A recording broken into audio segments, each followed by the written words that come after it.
Good afternoon बच्चों, my self लोकी जोशी।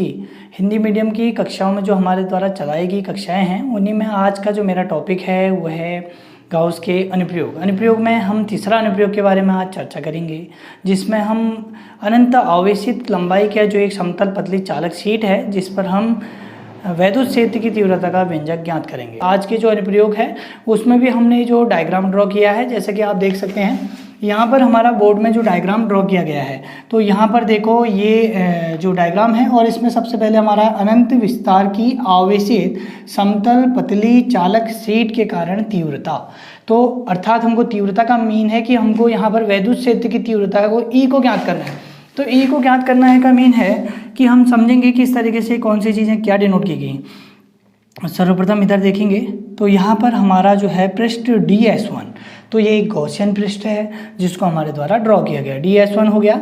इसी तरीके से हमारा एक पृष्ठखंड DS2 यहाँ पर आपको प्रदर्शित किया गया है, और साथ में एक तीसरा जो पृष्ठखंड है ये वेलन आकार का जो है, ठीक है नहीं, वायर के फॉर्म में, इसके सरफेस पे पृष्ठ पर हमारा DS3 एक गॉसियन पृष्ठ और ड्रॉ किया गया है। अब हमारा जो आवेशित समतल पतली चालक शीट है, तो आवेशित है तो ये जो प्लस चार्ज है हमारा ये प्रदर्शित किया गया है एक आवेशित चालक शीट को।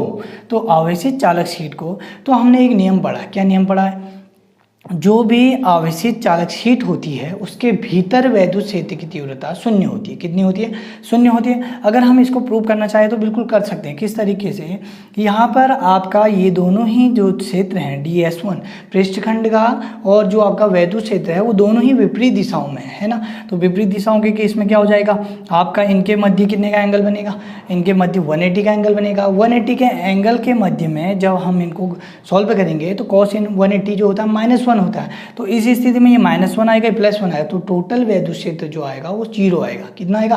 कुल 0 आएगा। तो इस स्थिति में हमने सीधे ही बात कर दी कि आवेशित चालक के भीतर वैद्युत क्षेत्र की तीव्रता 0 होती, तो हमने E2 को प्रदर्शित कर दिया 0 के बराबर। अब हम इसको बाकी डेरिवेशन को जो है वैद्युत क्षेत्र की तीव्रता के लिए हम इसको सॉल्व करेंगे और इसके साथ हम आगे बढ़ते हैं। पृष्ठ DS1 द्वारा वैद्युत फ्लक्स जो हो जाएगा, तो यहाँ पर आपका फ्लक्स जो है φE से डिनोट करते हैं और स्मॉल है तो d phi E, ठीक है, d phi E1 हो जाएगा। तो यहाँ पर हमारा phi E1 हो जाएगा, E1 हो जाएगा और डॉट हो जाएगा DS1, ठीक है नहीं। हमको पता है कि डॉट DS1 हम ओपन करेंगे तो ये बन जाएगा E1 cos ऑफ थीटा, ठीक है, cos थीटा, और ये हो जाएगा EDS1, ठीक है नहीं। तो EDS1 cos ऑफ थीटा 1, ठीक है। तो EDS cos ऑफ थीटा होता है, तो इसको अगर रीअरेंज करा जाए तो इस स्थिति में आपका आ जाएगा EDS1 cos ऑफ थीटा। अब देखो जो हमारा E1 और DS1 है दोनों की दिशाएं सेम और हैं, तो उस स्थिति में थीटा हमारा कितना हो जाएगा 0, और cos 0 कितना होता है, cos 0 होता है 1। तो d phi E1 आपका आ जाएगा E1 DS1, ठीक है। और यहाँ से इंटीग्रेट करेंगे संपूर्ण पृष्ठ phi E1 के द्वारा, तो यहाँ पर आ जाएगा इंटीग्रेट ऑफ E1 समाकलन ऑफ E1 DS1, ठीक है। अब phi E1 ये E1 आ जाएगा और ये बनेगा DS1, और समाकलन ऑफ DS1 की जो वैल्यू होती है वो होती है आपकी यहाँ पर बेलनाकार फॉर्म में है, तो बेलनाकार फॉर्म में एरिया के फॉर्म में लेंगे तो ये A हो जाएगा, तो ये क्या बन जाएगा A, तो phi E1 बराबर E1 A।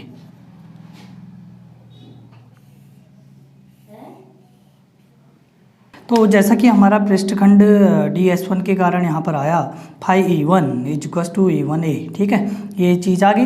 तो इसी तरीके से हम पृष्ठखंड DS2 के कारण करेंगे, तो हम यहाँ पर लिखेंगे पृष्ठखंड DS2 के कारण, पृष्ठ DS2 के कारण वैद्युत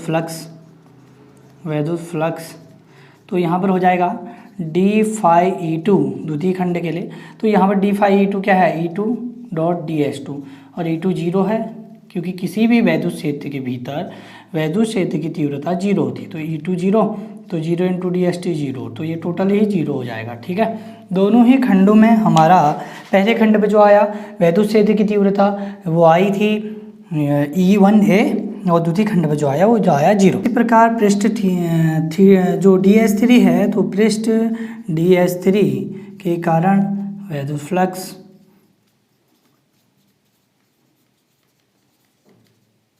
वैद्युत फ्लक्स। तो क्या हो जाएगा आपका, हो जाएगा D phi E three is equals to E three dot D S three. इसको ओपन करेंगे तो E three D S three cos of theta. तो यहाँ पर थीटा की वैल्यू कितनी होगी, आप जैसा कि देख पा रहे हैं ई थ्री और डी एस थ्री के मध्य जो है 90 का एंगल है। कितने का, तो 90 का। तो कॉस 90 होता है आपका 0, कॉस 90 0। तो यहाँ पर पुट करेंगे वैल्यू तो डी फाई ई थ्री आपकी हो जाएगी 0। समझ लो, क्योंकि 0 से किसी भी नंबर को मल्टीप्लाई करने पे 0 आएगा, तो यहाँ पर फाई ई थ्री जो है आपका आ जाएगा, वो आ जाएगा 0। तो अब हम अगर संपूर्ण पूरे जो परिपथ है या जो भी हमारा डायग्राम है उस परिपथ की बात करें तो कुल कितना वैद्युत फ्लक्स, तो मैं लिख रहा हूँ संपूर्ण flux phi E is equal to phi E one plus phi E two plus phi E three. अब इन तीनों में हमने वैल्यू पुट किया तो यहाँ पर फाई ई वन की वैल्यू कितनी है, फाई ई वन की वैल्यू है ई वन ए, और ऐसे ही ई टू ए, जो ई टू था वो 0, तो 0 और प्लस 0, तो कुल मिला के टोटल जो फाई ई आ गया वो आ गया आपका ई वन ए। परंतु क्या हमको एक कंडीशन अप्लाई करनी पड़ेगी कि यहाँ पर जो आपका E1, E2 और E3 हैं वो तीनों को अगर E ले लिया जाए या E माना जाए, क्योंकि ये E के इक्वल होंगे, तो यहाँ पर E3E, तो इसी के नियम के अनुसार हमारा जो phi E is equal to आएगा वो आएगा E A। जैसा कि हम पढ़ रहे हैं गाउस के अनुप्रयोग को, तो गाउस के अनुप्रयोग में हम जो गाउस के अनुप्रयोग के नियम हैं उन्हीं नियमों के तहत हमारा जो फाई ई बराबर ई ए आया। अब इन चीज़ों में हम गाउस का नियम लगाएंगे, तो गाउस के नियमानुसार, गाउस के नियम से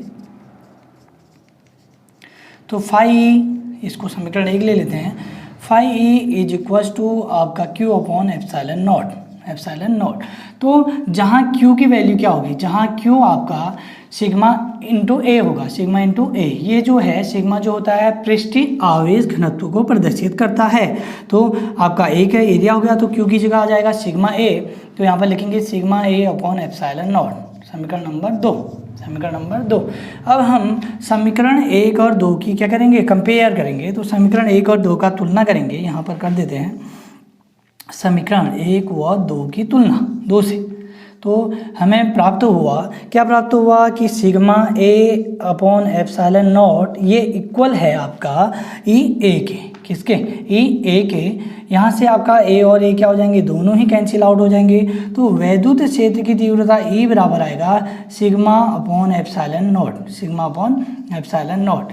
तो अगर आपका अनुप्रयोग इस तरीके का हो, अनंत विस्तार की आवेशित समतल पतली चालक शीट के कारण अगर वैद्युत क्षेत्र की तीव्रता का व्यंजक आपको ज्ञात करना हो तो वह आता है E बराबर सिग्मा अपॉन एप्सिलॉन नॉट। जैसा कि आज के टॉपिक में हमने सीखा, अनंत आवेशित जो समतल चालक शीट हो तो उसके कारण वैद्युत क्षेत्र की तीव्रता के लिए जो व्यंजक हमको प्राप्त होता है E बराबर सिग्मा अपॉन एप्सिलॉन नॉट।